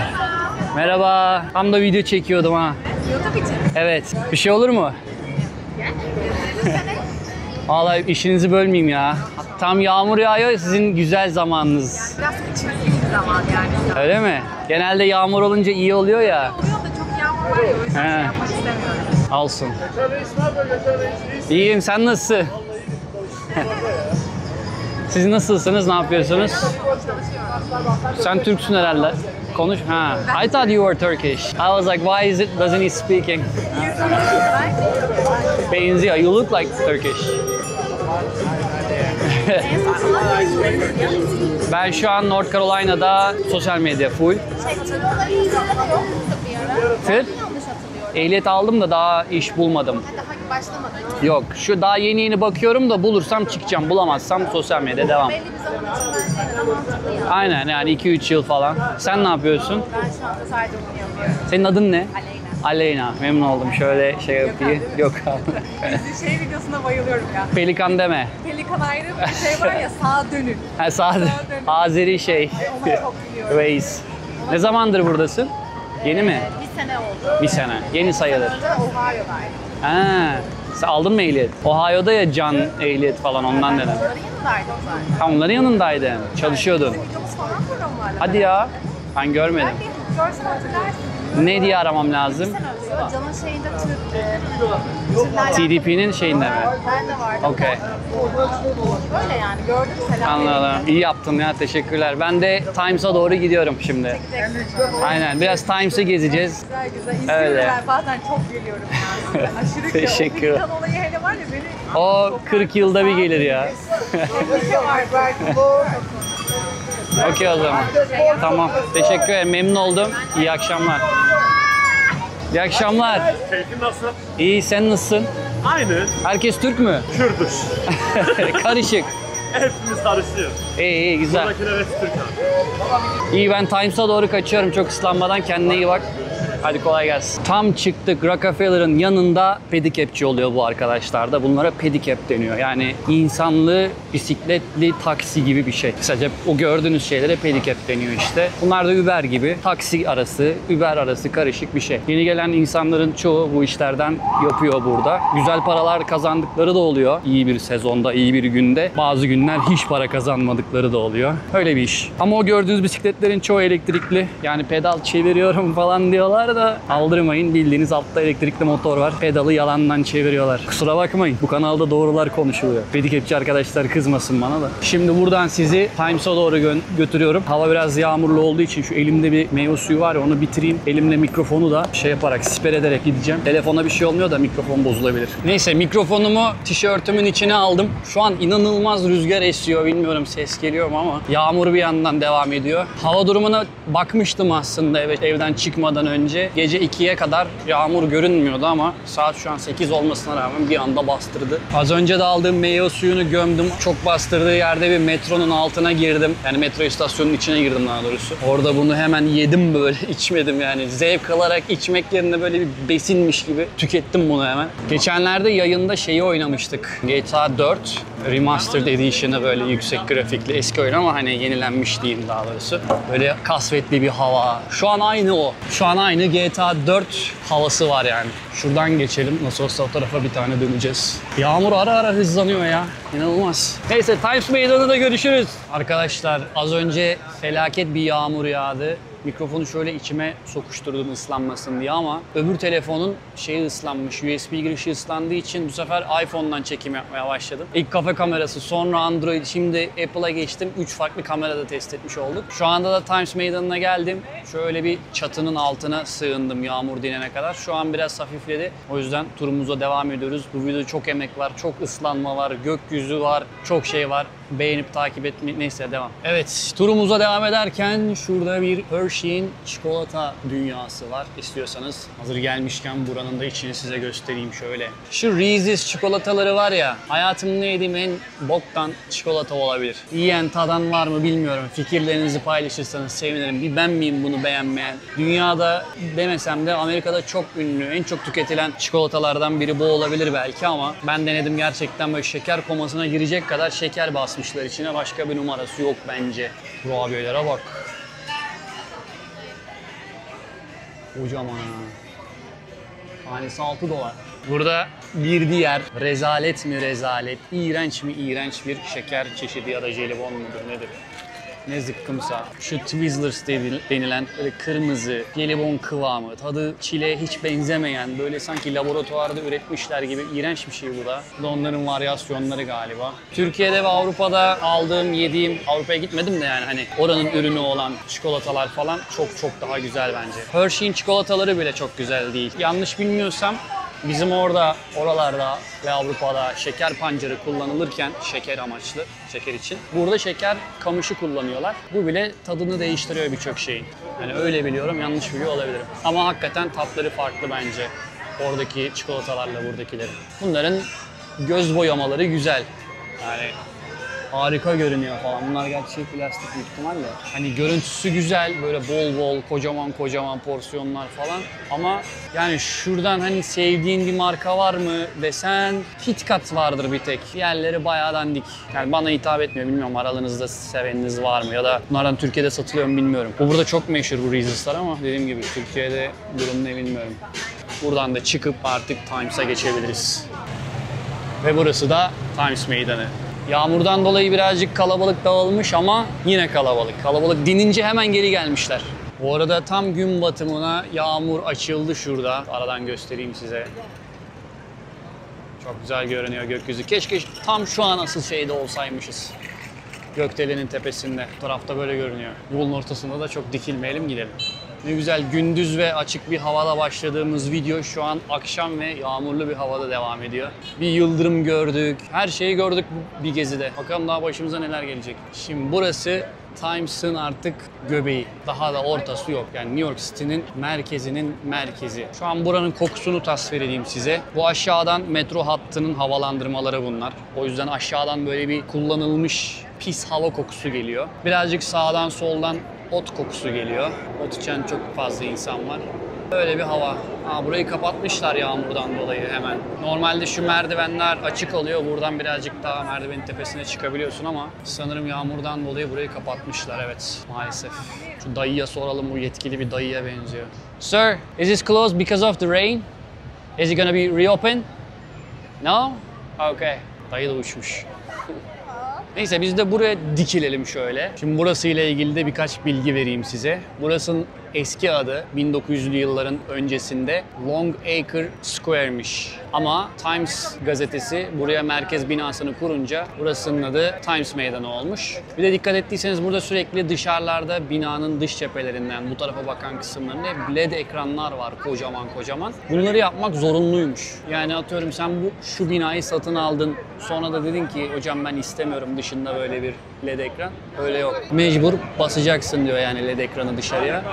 Böyle bir zorunluluk varmış Times Meydanı'nda. Bir de burada çok meşhur böyle Naked Cowboy diye bir tane adam var. Çıplak cowboy. Burada böyle gitar falan çalıyor. Sadece don var üstünde. Bir de cowboy şapkası var. Elinde gitar. Belki denk geliriz. Gelirsek onu da çekeriz. Bir de ek olarak burada yine Örümcek Adam'ın şeyle karşılaştığı ilk sahne burası galiba.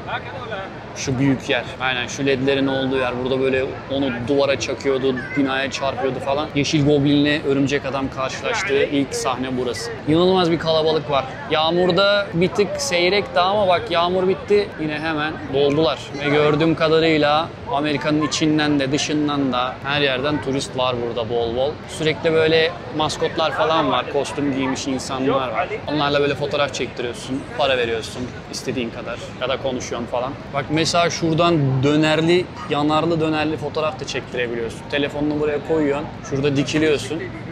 360 derece. Var ya sabah gibi aydınlık şu an. Şu abiler de taklamakla atıyorlar böyle insanları diziyorlar. Üstlerinden atlıyorlar 10 kişinin 5 kişinin. Famous videographer. What's that? I'm Turkish. From Brooklyn to Turkey. Salute, my brother. Salute, thank you. What is this? Man, make sure y'all follow me. Love De Niro, that's the Instagram. Hip hop, reggae, poetry, we all out here. You know what I'm saying? It's about, We love rap music. It's against gun violence, racism, and trauma. Trauma. So if you deal with some type of trauma, listen to my music. I help you get through it. I'll check it out. Thank you very much. Brother, I don't sell it. I do try to get a tip from the heart. I'll show it on the video. Maybe. Listen to it. Take it. Yeah. I'll listen to it. Maybe they will like it. God bless you. Just listen to it. You too. Thank you very Taking much. the shit, listen to it. You walking your dog, listen Yeah. to it. When you're with your lady, listen to it. I got a song for every vibe. Everything. Okay. Alright? Thank you very much. Have a good one. You too. Ayaküstü reklamını da yaptı reis. Ha bak bunlardan bahsediyordum. Bunlar böyle kostüm giyen insanlar geliyor burada. Benle fotoğraf çekil, para. Galiba bunlar yok, bunlar öyle değilmiş. Bunlar normal kostümsüzmüş. Şu ekranlardan bir tanesinde mesela şunlar bak yapmış. Mesela bak bu QR kodunu okutuyorsun online, resmini yüklüyorsun. Bak scan QR code and became a part of Times Square. Bu QR kodunu okutuyorsun, okuttuktan sonra işte istediğin resmi yüklüyorsun, fiyatını da ödüyorsun. Kaç para bilmiyorum ama kendiniz bile bakabilirsiniz. Şu an videodan SS alıp QR'a bakabilirsiniz ya da pause yapın videoyu. Oradan fiyatını verdikten sonra burada istediğiniz fotoğrafı, tabii istediğiniz derken muhtemelen böyle ırkçı ya da artı 18 şeyleri muhtemelen kontrol ediyorlardır. Mesela kendi şu an sıfatımı çekip göndersem herhalde çıkar. Bir bakalım ne kadarmış ya. Evet, şimdi baktım QR koduna, tam olarak $150 verirseniz eğer sizin istediğiniz bir fotoğraf orada çıkıyormuş. Çok da ucuz değilmiş açıkçası ama güzel reklam tabii. Yani burada var ya insan oturup akşama kadar şu ekranları izleyebilir böyle. Bir sürü reklam var. Yeni gelen filmler, başka reklam şeyleri, farklı bir sürü şeyler var. Bu ne lan, adam topla kaydediyor. Bu ne? 360 kamera falan mı acaba? Enteresan bir kameraymış. Aha Huri. Çocukları kandırmaya çalışıyorlar bak. Bunun içinde adam var. Aynı zamanda hava şeyi de var galiba. buradan bize önünü görüyor. Önünden diyecektim, yan döndü ya. Ha bak bak tam buradan. Biraz aşağı doğru ilerliyorum. Burada da ufak bir stand var ama burada da yine 360 dönen çekim gibi bir şey yapmışlar. Ne meşhur oldu bu ya. Çok da dandik bir şey halbuki. Kim bilir kaç para isterler bunun içinde. Aha örümcek adam. Örümcek adam ama var ya. Bu nasıl örümcek adam ya? 5 liralık kostümle örümcek adam olmuş. Onların hepsinin içinde amigolar var. O örümcek adamların, Mickey Mouse'ların, gorillerin bilmem ne hepsinin içinde böyle Meksikalı abiler. Bunlar da buranın ablalar. Boya var sadece üstünde. Bir de bant yapıştırmışlar. Okey. İki canlı elde değiliz. Bunlarla fotoğraf mı çektiriliyor bunlar? Ne yapıyor bilmiyorum ama şurada bir fotoğraf denemesi yapıyor galiba. Yolun ortasında izleyecek şimdi. If you take a photo with an entertainer, please note they expect a tip. Yani bu insanlarla fotoğraf çektirirsen buradaki şeylerle diyor, onların da bahşiş beklediğini unutma diyor. Bunlar da ayrı bir poz. Instagram'da gördüğünüz o şeyler böyle işte bak. Görüp beğendiğiniz üf kızlara bak diyorsunuz ya. Ama böyle 2 saat poz veriyorlar bir tane fotoğraf için. Biz öyle miyiz? Biz erkekler düz insanlarız. Biraz aşağı doğru. Buranın aşağısında şey var.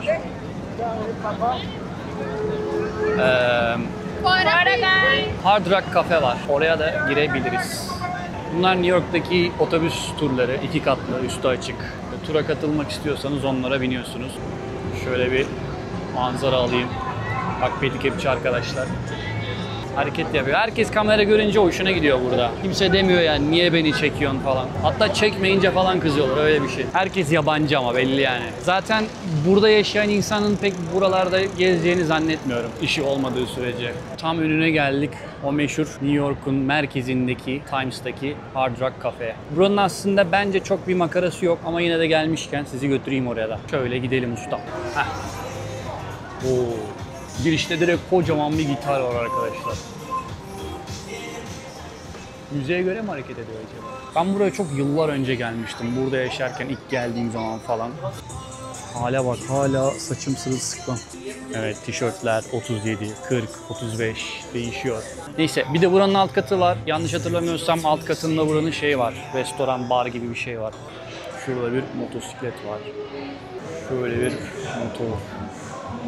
Hard Rock ID Tag. ID Tag dediği şey böyle askerlerin taktığı ya da köpeklere. ID Tag demek kısacası üzerinde bilginin olduğu kolye, künye gibi bir şey işte. Ben her ne kadar bu Uber videolarında rap map dinlesem de eski metalciyimdir yani. Metallica'yı falan çok dinledim lisedeyken. Bilimum folk metal gruplarını çok dinledim. Eluati, Ensiferum, Korpiklani falan böyle bu tarz müzik gruplarına bayılırdım. Linkin Park falan çok bilindikti. Onları bilindik olanları da dinliyordum ama genelde böyle bilinmedik folk metal, pagan metal gruplarına daha çok böyle hayranlığım vardı. Müzik olarak daha çok cezbediyordu yani böyle Madame bir şey, Madame Tussauds mu ne? Please keep to the edge of glory and don't touch the wax figure. Dokunma diyor. Oğlum çok gerçekçi duruyor lan. Size yakın çekim göstereceğim. Ben dokunmayacağım, siz dokunun.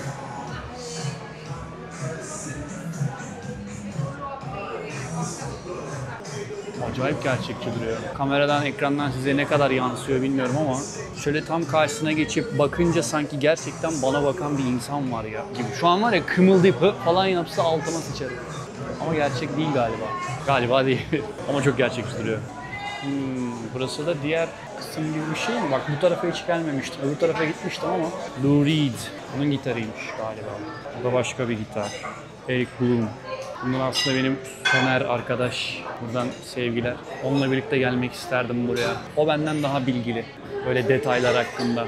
İşte müzik, müzisyenler ya da grupların isimleri falan. Onlar bende yok. Ben müziği dinlersem, 20 yıl önce de dinlediysem ve sevdiysem zaten aklımda kalıyor. Hemen eşlik ederim böyle, ritmini tutarım ama isim konusu bende yok.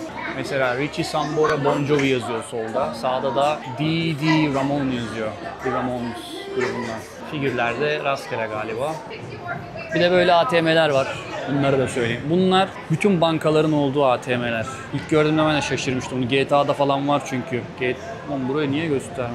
ATM yazıyor yani bildiğin. Herhangi bir kartı sokuyorsun. Bütün işlemlerini yapabiliyorsun herhangi bir bankanın. Sadece biraz komisyon alıyor işte. Atıyorum 100 lira çekiyorsan 105 lira çekmiş gibi oluyorsun. O 5 lirayı o alıyor. O çıkışta da böyle bir manzara varmış. Ağzında da bir cıvara. Bu da sizin çıkış manzaranız. Sabah gibi ya hala. Halbuki saat 9'a geldi. Burada da bir canlı yayın stüdyosu var. Bazen burada harbiden canlı yayın şeyleri yapıyorlar yani. Tam olarak hangi kanala gidiyor bilmiyorum ama bak bildiğin stüdyo var burada. Şöyle gösterebilir miyim? Aynen. Böyle kocaman canlı yayın stüdyosu var.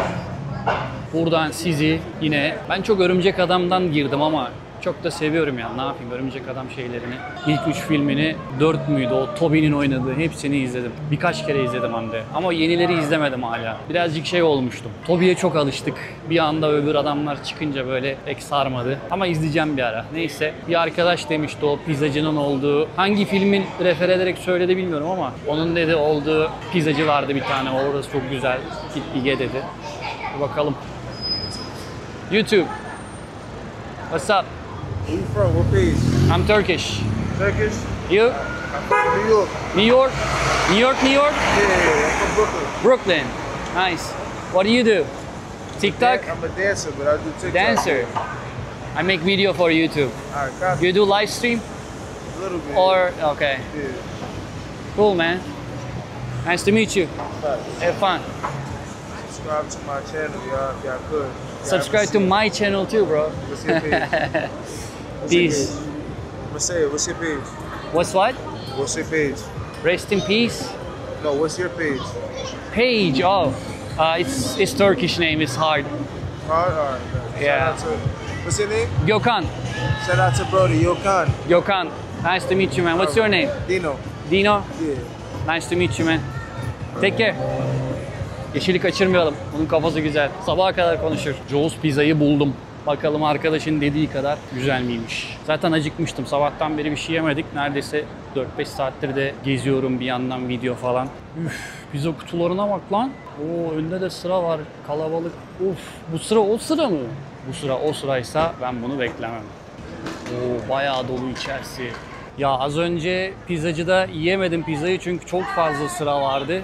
Beklemek de istemedim çünkü saat 9'u geçti. Ufaktan böyle döneceğim ama size son kez şeyi de göstermek istiyorum. Times Meydanı'ndaki metro sistemini, çünkü orası yerin altına doğru böyle 3-4 kat iniyor. İçeride de böyle bazen rastgele gösteriler, sokak gösterileri ya da böyle enstrüman çalan insanlar falan olabiliyor. Denk gelirse onlara bakarız. Bir yere daha gidecektim aslında aşağıda. Harry Potter'ın bir mağazası vardı yani. Harry Potter temalı bir mağaza. Filmde bu içtikleri Butter Beer mı öyle bir şey vardı galiba. Onlardan içiyorduk. İşte içeride temalar, dekorasyonlar falan tam Harry Potter dünyasını andırıyordu ama maalesef 9'da kapanıyormuş. Saat 9.30'a geliyor. O yüzden şimdi metroya doğru gidiyorum. Aha, ne yapıyorlar? Gene üstünden atlamaca değil mi? İzleyebilecek miyiz acaba kenardan? Bağış toplayarak işte gösteri yapıyorlar. Şu adamların üstünden atlayacaklar falan ama ben bir kere bunu izlemeye kalkıştım. Hani atlasınlar diye. Abi 45 dakika falan sürüyor bu. Hadi atlayacağız, donate, daha fazla adam, bilmem ne demek. Bakalım hemen atlayacaklar mı? İşte atlamıyorlar yani. 2 saat tutuyorlar kalabalığı burada. O yüzden şöyle 1-2 dakika bekleyeceğim. Atlamazsa gidiyorum.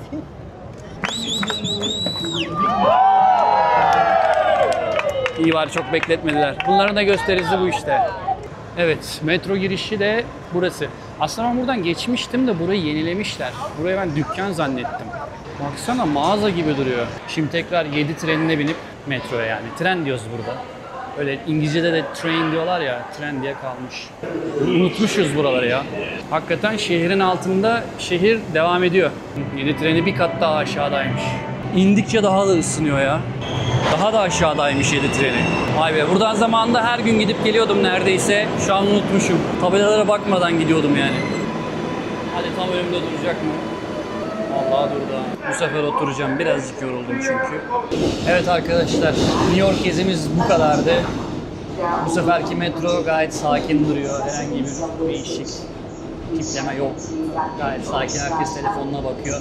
Ben de şimdi metroya bindiğim yere tekrar geri dönüyorum. Oradan da bisikletle veya başka bir trene veya da yürüyerek bilmiyorum. Ablamın evine dönerim.